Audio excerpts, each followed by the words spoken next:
Announcements are listed within your bulletin.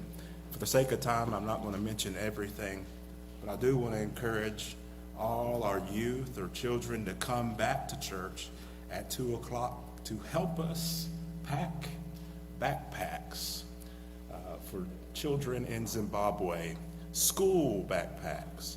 And at this time, I'm going to ask Sister Christy Smith, she's been the one leading this missional project, to come explain to you what all is going into these backpacks and to let everyone know what all the work we've done.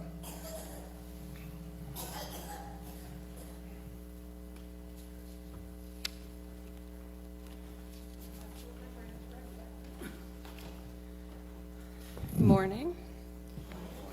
I need my tools here, otherwise I'll leave out something. So this afternoon at 2 o'clock, we are packing our Zimbabwe backpacks. Our goal was 60, and I'm very pleased to say that we will be meeting that goal. We,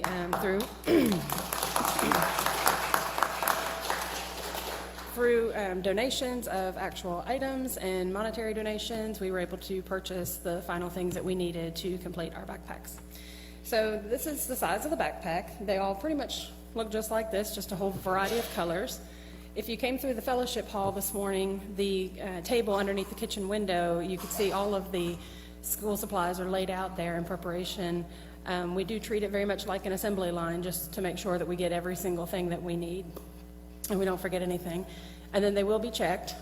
They will then be placed in here in the sanctuary, here at the altar, so that next Sunday we can take a moment during the service or throughout the service. I like the way we did it last year, where people took 1 or 2 backpacks back to their seat, and that way you could just kind of be praying over it through the whole service, and to be for the great benefit of these children in Zimbabwe.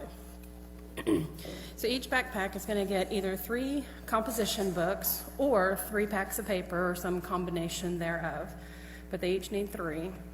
They're going to also receive a Bible. They're going to receive a dictionary, and you would not believe how hard it is to find dictionaries in this day and age.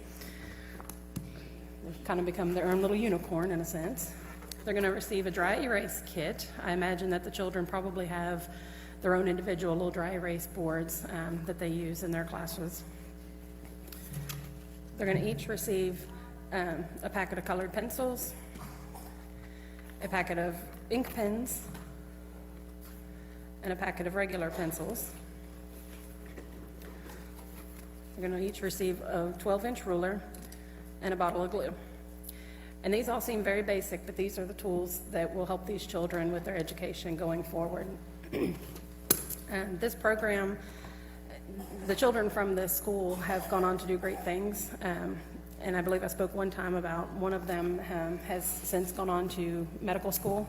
He is practicing or learning to become a doctor so that he can then come back and help his community.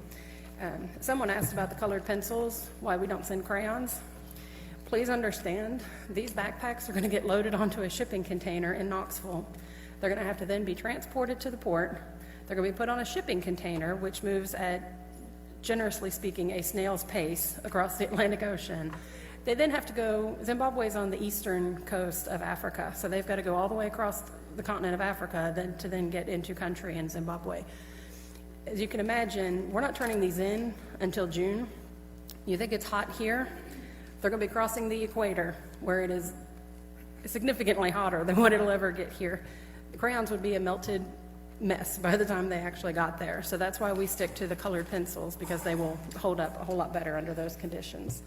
So everyone is welcome. We're going to order some pizzas, and especially the youth we want back here at 2 o'clock, but everyone is welcome to come and help us.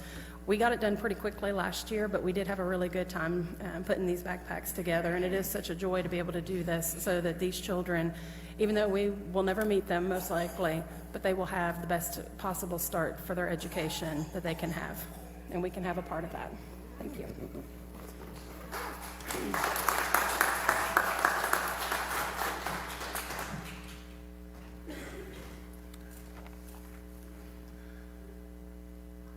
I'm expecting a crowd because she mentioned pizza. But please come and be with us and help us celebrate and enjoy doing a wonderful work for the Lord.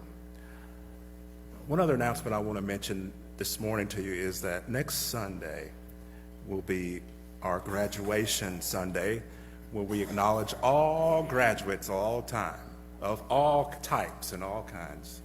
And if that can range from daycare, preschool, library school, all the way up to doctorate school, all the way up to celebrating 1 year of marriage. How's that sound? You deserve a certificate of accomplishment as well.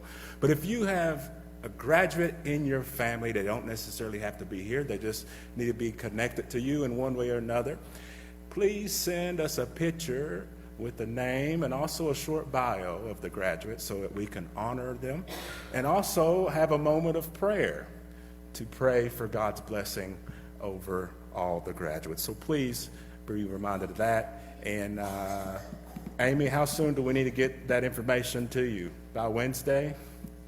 By Wednesday. That way we can get everything nice and neat and present it in a very proper way.